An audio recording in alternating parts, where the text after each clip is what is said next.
The story of our alienation began with a seemingly harmless message in the family group chat. My sister Karina wrote, "Dear all, this year we're celebrating Family Day at our parents' dacha. Gathering on July 15th.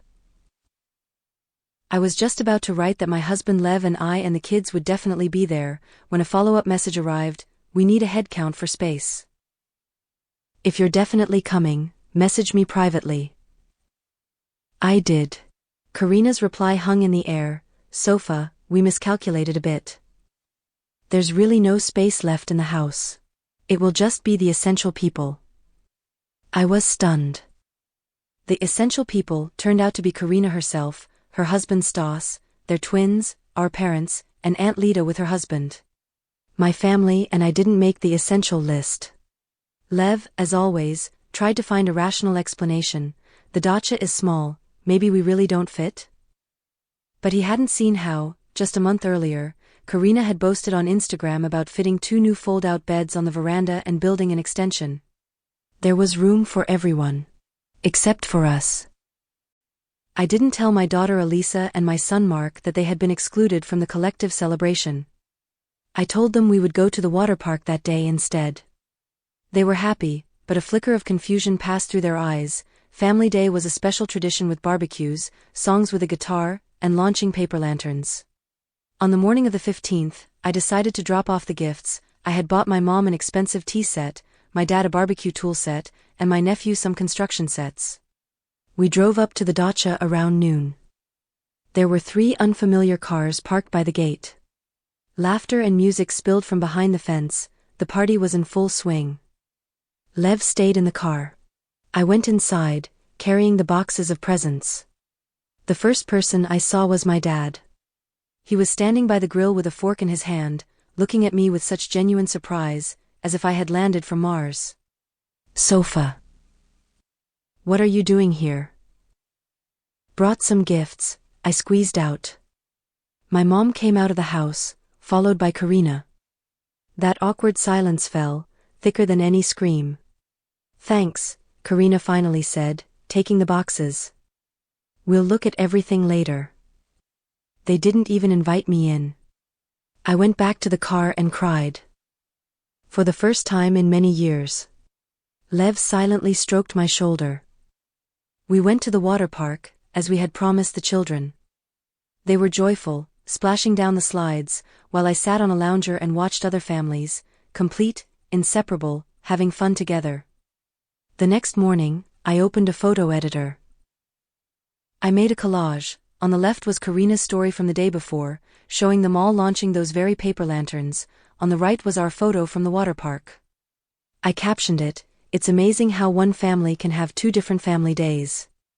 Some are essential and celebrate together. Others are superfluous and are forced to find family elsewhere. Hope you had a cozy and fun time." I posted it on social media, tagging all my relatives. The reaction was instant. The first to reply was Stas, Karina's husband. "Sof, don't air our dirty laundry in public. We can solve everything like normal people." Then my mom wrote, "Delete this post, you're shaming the family." Not a single question about how the kids were, not a word of regret. So, I made a second post. My children, Elisa, 9, and Mark, 7, are not superfluous. They have the right to their family's love without conditions or limitations. If you want me to delete the posts, come and apologize to them personally. Explain why your concept of family doesn't include them. It worked, but not as I had expected. Instead of apologies, Aunt Lida called and started yelling that I was crazy and ruining everyone's reputation. Karina sent a voice message, sobbing, saying I had misunderstood everything. But the hardest call was from my father. "Daughter," he said wearily. "That's enough of this circus. Come over on Sunday, we'll talk." I asked if my children would be part of this conversation. He was silent. "I guess not," I said, and hung up. That same night, I committed the most terrifying and liberating act of my life. For the past 6 years, I'd been secretly helping my parents pay the mortgage on that very same dacha.